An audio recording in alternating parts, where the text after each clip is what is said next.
Bust it.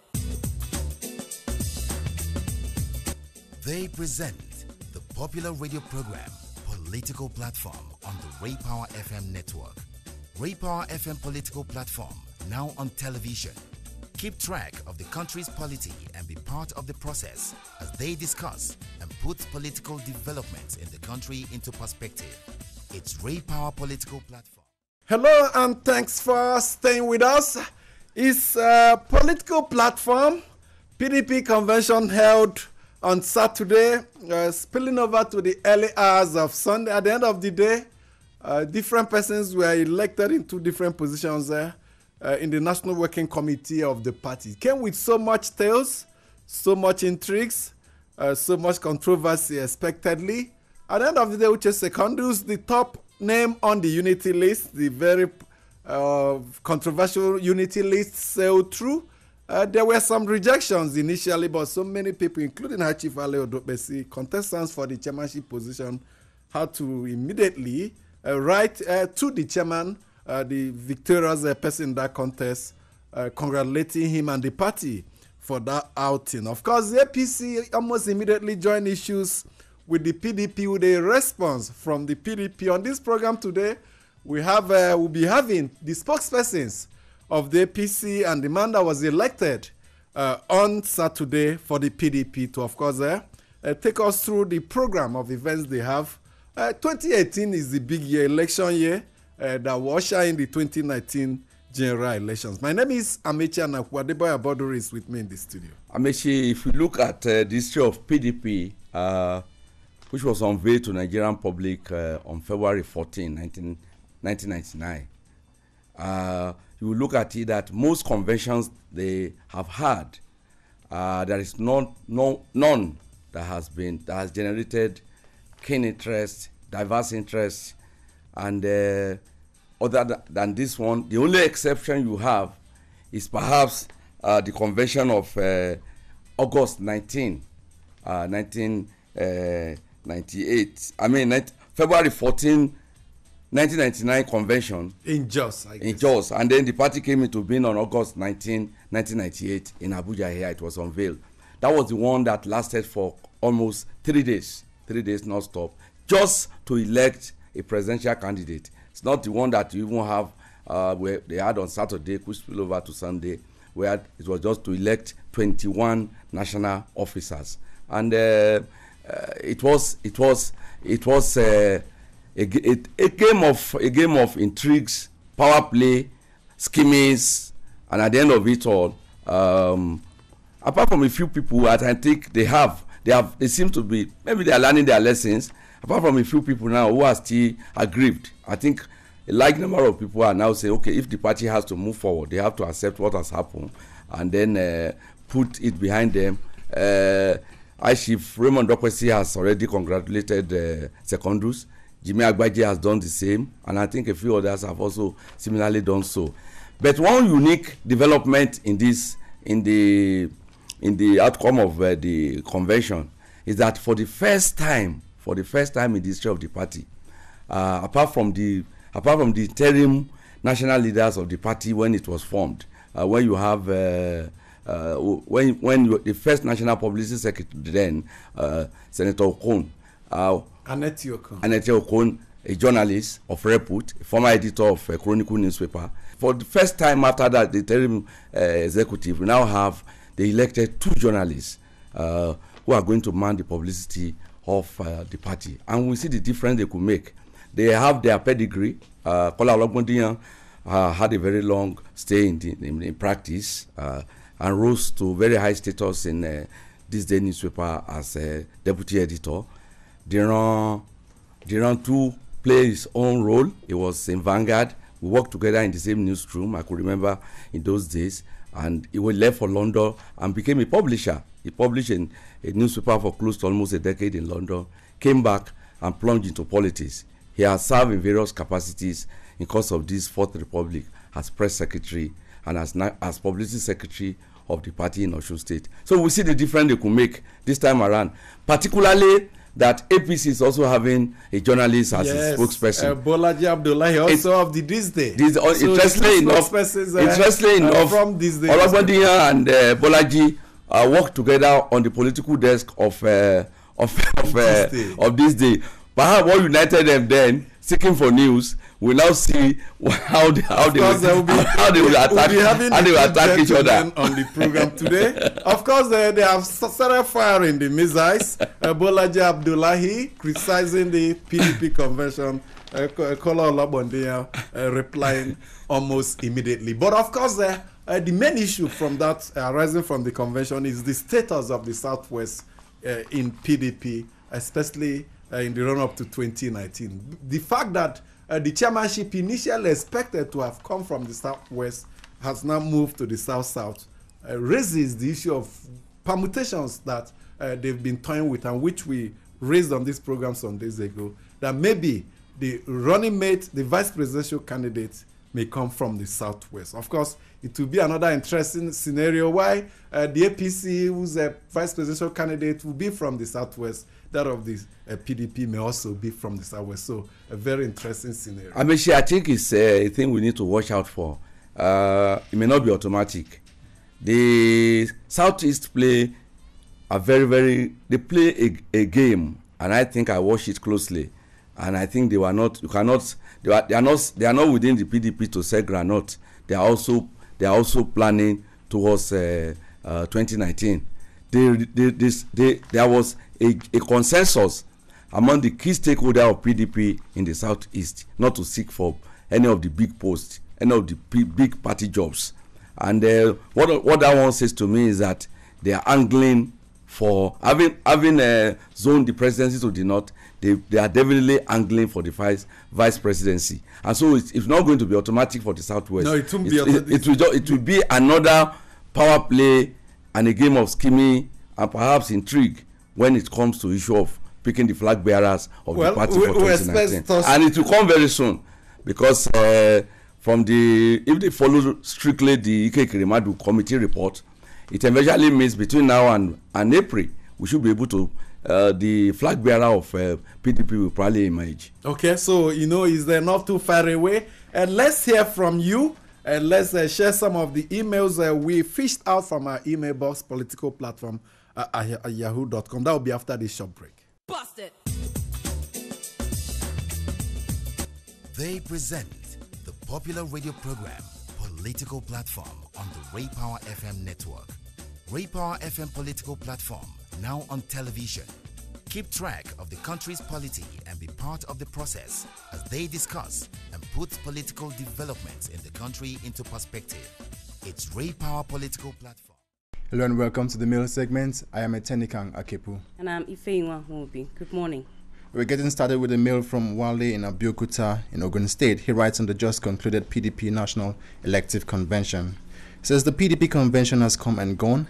It wasn't without its ups and downs, but in all, success rate was above average by my own judgment. I know politicians listen to this program. Hence, let me use your platform to advise the APC to, as a matter of urgency, conduct its own convention. Yes, there will certainly be issues after their convention, but they need to do it on time and get over the ripple effects before elections begin. Fear only spells doom. Delay is dangerous. We all look forward to a good contest in 2019 and not a one-party affair. More on politics, and Peredi Ejemi from Ogun State is advising we get involved in politics or keep quiet. He says, politics is the only process to national development, starting from school. If you stay out of it, you're far away from the reality that leads to development. The cost of Gary is determined by politics.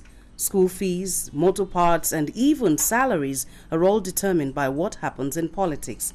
When the wrong people are in power and the right people are protesting, analyzing, criticizing, and complaining, the status quo remains the same until the right people get involved.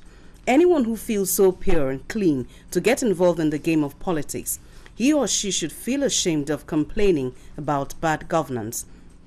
When the good people stay away from politics, only the bad people are left to run the affairs of a nation.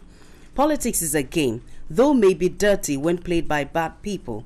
However, it could also be said to be clean when played by good people. get involved. Let good people get involved in groups and not in isolation. It's all about you. And more reactions on politics in Nigeria. Collins Eze in Kubwa, Abuja says, Dear crew, with the recent turn of events in Nigeria, it's obvious that the race for 2019 has begun in earnest, and this simply means that politicking will naturally hijack real governance. The issues of budget implementation, infrastructure development, security, fight against corruption, and the much talked about restructuring all seem to have been relegated to the background. More worrisome is the fact that these will continue till after the election in 2019. I want to call on the National Assembly and other stakeholders to start considering a single tenure of 6 years for the executives to tackle the issue of time wasting. I'm sure this will allow whoever is coming in to form his government on time, start and complete projects, and think less of re-election. Merry Christmas in advance. God bless Nigeria. Reactions still coming in on the president's visit to Kano State, and this is coming from Laji Abbas, who writes us in Abuja. He says, do we blame President Buhari as usual or appreciate the efforts of doing the impossible his predecessors failed to do? Chief Olusegun Obasanjo, who was freed from prison, ruled Nigeria, but could neither rehabilitate our prisons nor decongest them. Nigerians are languishing in detention for minor or no offense at all. If we care to ask, would it take President Buhari extra efforts to grant amnesty to prisoners in the southeast, like he visited Kano and granted freedom to 500? The answer is no. Why? Because the mainstream media will amplify it to mean that Buhari granted freedom to hardened criminals to hurt or even reduce the population of southeast to the minimal before 2019 elections. I thought it was going to be the change for President Buhari, not knowing that northerners were going to troop out like swarm of bees to demonstrate their endless love for the best African leader during his 2-day official visit to Kano State.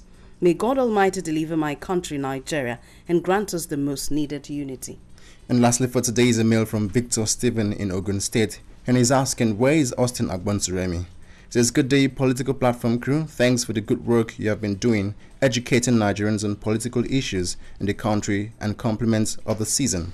I have not heard from Agbonsuremi for a while now, sometime and now, and I'm sure so many ardent listeners of the program are concerned as well. I'm hoping that all is well with him. And that's it on the bill segment. I hope the crew will tell us where Okiria Agbonsuremi is at the moment. Do keep your mails coming. It's still politicalplatform@yahoo.com. Thank you so much for remaining with us. So here, Agbonsuremi, are you concerned about his absence? Well, are you missing him? We are also missing him here. He is on an extended vacation outside the country. But by the new year, we expect him to get back here and continue with the job he knows how best to do. Reportage and analysis of political issues, especially at a time 2019 is loading and loading very fast. So be rest assured that by the new year, a few weeks from now, Okiria Agbonsuremi will be back with us. In actually, few days from now, as the year, as we are itching towards the end of the year, his vacation too is also itching to an end. So he's joining us very early in the new year, and after working for years, sometimes you need to take a break.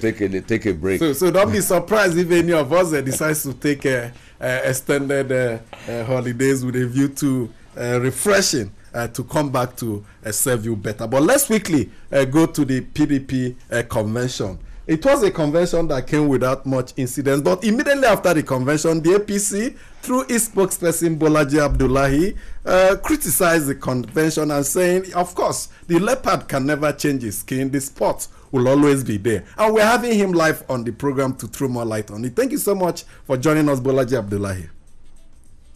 Thank you very much. So you believe the PDP got it wrong during their convention last Saturday? Well, I did not say anything. I speaking for my party, the APC, we did not say anything that those who participated in the convention did not say. We took our cue from those who participated in the convention, and I'm sure you have followed the convention yourself. You've had widespread allegation that delegates were being bribed with dollars. You had allegations of many people withdrawing because they felt the process was not democratic. So for us, we feel that, after spending more than 3 years out of power and all the opportunity that the PDP had, they would have reorganized themselves. So, but the story we are hearing, what we've always had in all the time that they were in power. So that's why. Hello? We'll get him back on the line almost immediately. What he's saying, actually, Bolaji Abdullahi, the APC spokesperson, is that the content of the press statement is just we are deduced from statements credited to PDP persons in that convention. So, not originally theirs, but reflecting what happened outside. But we have him now. Hello, Bolaji Abdullahi. Hello. Yes. Yes. So please go ahead. There is nothing that we said that did not come out of from the people who participated in the convention. And you will recall that the man who is now, I presume, to be the leader of PDP, the governor of Rivers State, Chief Wike himself, said that the Southwest did not deserve the chairmanship position. So by saying that in our statement that the PDP seems to have corruption in its DNA, we are taking our cue from comments made by people who participated in the convention and felt that they have been cheated out because they didn't have money to throw around. And but you know, these are allegations. These were allegations that were flying around. Yes. So maybe you should talk to people who made the allegation then, and they would. Maybe you should talk to people who participated in the process and made the allegations that they have been dollared out of the race, and see whether they would deny that they were out, and that's why they lost in the election. Just pause a bit. Just pause a bit. Your counterpart and your colleague in the PDP, in the This Day newspaper, the National Publicity Secretary of the PDP, Kola Olabondinyo, is there. Maybe he will want to respond to this. Well, thank you, Dr. Abiji. I think APC is just being a busybody that they are. And I say they are a busybody because here is a party that cannot even set up an organ of its own party, the Board of Trustees. Here is a party that cannot hold NEC meeting. How many NEC meetings have they had in almost 3 years? Here is a party that is so scared of holding a national convention.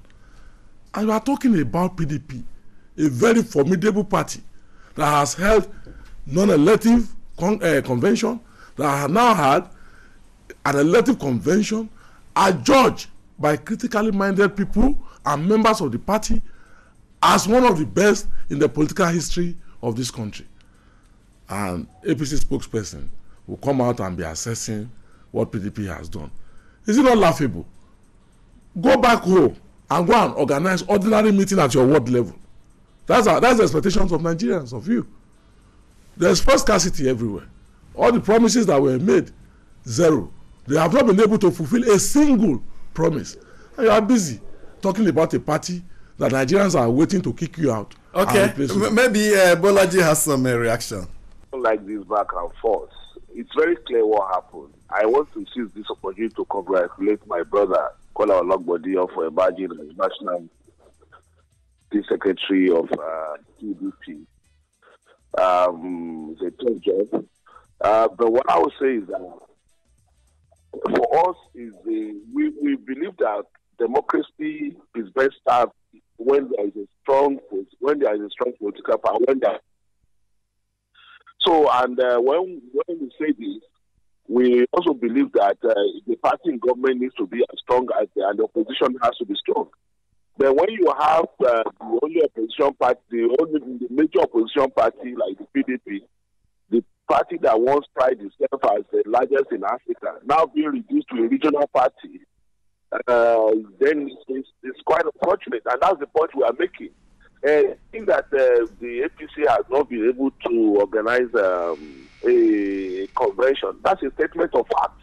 We are going to organize our convention, and we'll see that when the time comes, we organize a befitting convention, and the kind of convention that all of us will be proud of. So there's nothing to be ashamed of in saying that we have not organized a convention. What we will be ashamed of is a convention, and the people come out and say that people are bribing people with dollars and people are walking out to say there is one unity list, there is one disunity list, that's what we would be ashamed of. Not that we have not been able to organize a convention. Well, Bolaji, thank you for congratulating me. I expected you to congratulate the PDP as a party for succeeding in holding a convention that has been adjudged as transparent, that has been adjudged as free, that has been adjudged as very credible. And I can't stop laughing when you say that it is not shameful that that your party has not been able to hold a convention in almost 3 years. Go and read the constitution of your party, and it requires your own party to hold a convention within 2 years. You have had an overlap already, and it is shameful for a party that is not in government. You cannot even hold on to the promises that you have made to your own self as a party, and you are now busy bodying and looking into what is happening in PDP.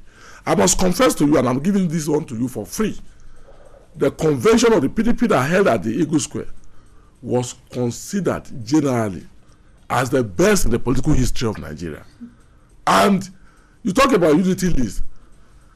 I expected you to have limited yourself within the context of what you know and understand. Because you cannot be in APC and be peeping through the windows to be looking at what's happening in PDP. Of what use is that to you? Leave our party alone. Face the demands of Nigerians. There's no fuel. Nigerians cannot have. In the first place, there's even no money to buy the fuel. Okay, maybe. So there's no fuel. Let's bring in up. So these are the issues. We are prepared for an issue-based engagement. That's what the parties. That's what PDP is ready for. We are going to engage APC on issues, not on what are whimsical innuendos about what happened in the convention. Okay, Bolaji Abdullahi, your shots. No, I didn't hear much of what he said. So if you can let me know what you want me to respond. No, he's just referring us to some provisions of your constitution, which says the APC must, as a matter of law, by that constitution, conduct a convention every 2 years. That is more than 2 years. You've not been able to conduct it. And if you cannot fulfill the promises you made to yourself, how can you fulfill promises you made to Nigerians? I mean, that sounds like a very logical. Our constitution says we should hold a convention every 2 years. That is prescriptive, But when a situation arises that makes it possible for us to organize this, it's not a provision of the Bible or the Quran, so we have to adjust accordingly. And the people that should feel offended in this situation are members of the party. But that we ought to organize this convention, we were not able to, for clear reasons. The president was not around, all kind of things. So, but we are going to organize the convention. What our constitution recommends, and when we had the last National Executive Council meeting, this issue was brought about. Don't forget that the NEC can take a position to push forward a convention, to bring it earlier. So the NEC meeting that we had agrees that this convention will be held next year, and that's what we are looking forward to. So that we have not done anything wrong. We have not been able to hold the convention. That is right, and we ought to have had this convention. That is also very right, right? So, and you can say whatever they want to say that we have not been able to hold the convention. Okay, I think we are losing quality there, but must thank you so much, Bolaji Abdullahi, for coming in the weeks and months to come. We hope to have you more. The elections are not too far away, and we hope, as usual, will oblige us when we reach out to you. Of course, that is it. Uju has been with us. The interchanges didn't allow you to come in earlier. Well, Amechi, I don't know, on both sides. I think I enjoyed that exchange, because one, what the new publicity secretary of the PDP has said is somewhat, things that people have been concerned about concerning the APC not being able to hold a convention, even as a ruling party, up till now. But that also does not take away from the fact that some people are not satisfied with what transpired at the PDP convention on Saturday. I know that somebody like Professor Adeniro, stormed out of that convention. You know that he stormed out. He wasn't satisfied with the voting process and all the horse trading that took place, all the intrigues. Also, you recall that Bode George, who has been a founding member of the PDP, who has also held sway as a national vice chairman and deputy national chairman of the party, was also dissatisfied. Basically, the Southwest, in my own opinion, I do not think they were really fairly treated. If you couldn't give them the chairmanship, you couldn't give them the deputy. At least something like... No, they had it. They had the zonal formula. Southwest. I understand. But the inability of the Southwest to present a common front days before the convention was... I think also affected them. But let's also look at that issue of the unity list. I think that the group that came up with the unity list were somewhat a bit selfish, because they could have given and taken. Politics is give and take. Even if you had given a 2 to the other 2 groups, because there were 3 lists, I think that some feelings would have been assuaged by now. But the way they went about it is like a winner takes it all thing. For me, I really do not like that kind of situation. I think that the PDP has a tall order right now, trying to put itself in order. It's going to have a real hectic a situation on its hands, but I hope that they get through it, because Nigeria needs a formidable opposition. Thank you very much, and we promise to offer that formidable opposition to the ruling government, to the ruling party. You see, what happened at the convention is all politics, and I can assure you and I can assure all the members of the party that the newly elected national officers of the party will quickly go into the geopolitical zones and ensure a reconciliation that will be thorough and that will be all-encompassing. Let us just leave it at that, because the event that we are discussing now happened on Saturday/Sunday morning, and since then, Governor Seriake Dixon, who is in charge of reconciliation, has been working. Some of us in our personal capacity and our official responsibility have opened up talks, particularly in the Southwest, contacting leaders in order to ensure that we all come back home and make sure that our party remains formidable. In a matter of months, we'll be going into election, and Nigerians are ready to forgive PDP and to replace APC with PDP. Thank you so much. We'll return on Tuesday. Thanks for being part of it. Have a nice day.